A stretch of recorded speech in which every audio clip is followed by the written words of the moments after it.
സമൂഹ മാധ്യമങ്ങളിൽ വീഡിയോ പ്രചരിച്ചതിനെ തുടർന്ന് യുവാവ് ആത്മഹത്യ ചെയ്ത സംഭവത്തിൽ പരാതിയുമായി കുടുംബം. മനുഷ്യാവകാശ കമ്മീഷനും കോഴിക്കോട് സിറ്റി പോലീസ് കമ്മീഷണർക്കുമാണ് പരാതി നൽകുക.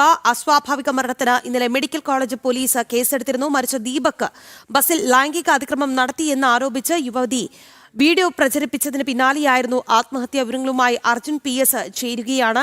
അർജുൻ, നമുക്കറിയാം വളരെ ദാരുണമായ മരണമാണ്. കുറ്റം ചെയ്തിട്ടുണ്ടെങ്കിൽ അത് നിയമ സംവിധാനങ്ങൾ കൈകാര്യം ചെയ്യേണ്ട വിഷയമാണ്. പക്ഷേ ആ യുവതി വീഡിയോ പ്രചരിപ്പിച്ചപ്പോൾ തന്നെ പറഞ്ഞത് സമൂഹത്തിന് വിട്ടുകൊടുക്കുന്നു എന്നുള്ളതാണ്. എന്തായാലും അതിന് പിന്നാലെ ഈ ദൃശ്യങ്ങൾ വ്യാപകമായി പ്രചരിക്കപ്പെട്ടു. ഇതിന് പിന്നാലെ നടന്ന മരണമാണ്. എങ്ങനെയാണിപ്പോൾ പരാതി നൽകാനുള്ള തീരുമാനം? മനുഷ്യാവകാശ കമ്മീഷന് പരാതി നൽകും എന്നുള്ളതാണ് നമുക്ക് മനസ്സിലാക്കാൻ സാധിക്കുന്നത്. മാത്രമല്ല, സിറ്റി പോലീസ് കമ്മീഷണർക്കും കുടുംബം പരാതി നൽകും എന്നുള്ളതാണ് നമുക്ക് അറിയാൻ കഴിയുന്നത്. ഇതോടൊപ്പം തന്നെ വിവിധ സ്ഥലങ്ങളിൽ നിന്നും ഇടങ്ങളിൽ നിന്നും പോലീസിനും മുഖ്യമന്ത്രിക്കും അടക്കം പരാതി വന്നിട്ടുണ്ട് എന്നുള്ളതാണ് നമുക്ക് അറിയാൻ കഴിയുന്നത്. രാഹുൽ ഈശ്വർ അടക്കമുള്ളവർ ഇത്തരത്തിൽ ഈ മുഖ്യമന്ത്രിക്ക് അടക്കം പരാതി നൽകിയിട്ടുണ്ട് എന്നുള്ള വാർത്തകളൊക്കെ പുറത്തു വരുന്നുണ്ട്. അത്തരത്തിൽ വലിയ രീതിയിലുള്ള ഒരു രോഷ പ്രകടനമാണ് ഇവിടെ നടന്നുകൊണ്ടിരിക്കുന്നത്. ഇത്തരത്തിൽ കഴിഞ്ഞ ദിവസമാണ് ഈ ദീപക് മരണപ്പെടുന്നത് അല്ലെങ്കിൽ ആത്മഹത്യ ചെയ്യുന്നത്. അതിനു മുൻപ് തന്നെ യുവതി ഒരു വീഡിയോ പ്രചരിപ്പിക്കുന്ന ഒരു സാഹചര്യം ഉണ്ടായിരുന്നു. സോഷ്യൽ മീഡിയയിൽ തന്നെ ലൈംഗിക അതിക്രമത്തിന് മുതിർന്നു, തനിക്കെതിരെ ലൈംഗിക അതിക്രമത്തിന് മുതിർന്നു എന്നുള്ള തരത്തിൽ ഒരു വീഡിയോ ഇടുകയും അത് പ്രചരിപ്പിക്കുകയും ചെയ്തിരുന്നു. തുടർന്ന് ഇത്തരത്തിൽ ദീപകിനെ കൂട്ടുകാർ വിളിച്ച് ഇങ്ങനെ ഒരു വീഡിയോ വന്നിട്ടുണ്ട്, നീ നോക്കൂ എന്ന് പറയുന്നു. അത് കഴിഞ്ഞിട്ട് ദീപക് ഇത് നോക്കുകയും തുടർന്ന് ഇദ്ദേഹം വർക്ക് ചെയ്യുന്ന ഷോപ്പിലുള്ള ആൾ ഇദ്ദേഹത്തോട് ഇതിനെതിരെ കേസ് നൽകാൻ ആവശ്യപ്പെടുകയും ദീപക് അദ്ദേഹത്തെ തുടർന്ന് കേസ് നൽകാമെന്ന് പറയുകയും ചെയ്തിരുന്നു. പക്ഷേ പിറ്റേ ദിവസം രാവിലെ വീട്ടുകാർ വിളിച്ചപ്പോൾ ഉണരാത്തതിനെ തുടർന്ന് നാട്ടുകാരെല്ലാം വന്ന് ഈ വാതിൽ ചവിട്ടിപ്പൊളിച്ച് നോക്കിയപ്പോഴാണ് ഈ തൂങ്ങി മരിച്ച നിലയിൽ ദീപകിനെ കാണുന്ന ഒരു സാഹചര്യം ഉണ്ടായത്.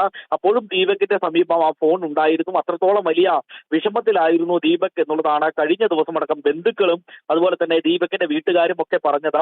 ഒരു മകൻ മാത്രമാണ്, അതായത് അച്ഛനും അമ്മയും ഈ ദീപക്കും മാത്രമാണ് ഈ വീട്ടിൽ താമസിച്ചിരുന്നത്. അത്തരത്തിൽ ഒരു വീടിന്റെ കുടുംബത്തിന് മൊത്തം അത്താണിയാണ് ആ കുടുംബത്തിന് നഷ്ടപ്പെട്ടത്. എന്തിനാ തന്നെയും നേരത്തെ രാഖി പറഞ്ഞതുപോലെ തന്നെ എന്തെങ്കിലും പ്രശ്നമുണ്ടെങ്കിൽ അല്ലെങ്കിൽ എന്തെങ്കിലും ഇത്തരത്തിൽ എന്തെങ്കിലും ലൈംഗിക അതിക്രമം ചെയ്തിട്ടുണ്ടെങ്കിൽ അത്തരത്തിൽ പരാതിപ്പെടാമായിരുന്നു. ബസ്സിലുള്ള ആളുകളോട് പരാതിപ്പെടാമായിരുന്നു. അവിടെയുള്ള ഡ്രൈവറോടോ കണ്ടക്ടറോടോ പരാതിപ്പെടുകയോ അല്ലെങ്കിൽ പോലീസ് സ്റ്റേഷനിൽ നേരിട്ടെത്തി പരാതി നൽകുകയോ ചെയ്യാമായിരുന്നു. ഇത്തരത്തിൽ സമൂഹ മാധ്യമങ്ങളിൽ വീഡിയോ ഇട്ടുകൊണ്ട് നേരത്തെയും ഇത്തരത്തിലുള്ള പ്രശ്നങ്ങൾ ഉണ്ടായിരുന്നു. വയനാട്ടിലടക്കം ഇത്തരത്തിലുള്ള പ്രശ്നങ്ങൾ ഉണ്ടാകുന്നത് നമ്മൾ നേരത്തെ കണ്ടതാണ്. ഒരു റിട്ടയർഡ് പോലീസ് ഓഫീസർ ഇത്തരത്തിൽ ആത്മഹത്യ ചെയ്യുന്ന ഒരു സാഹചര്യം അടക്കം ഉണ്ടായിട്ടുള്ളതാണ്.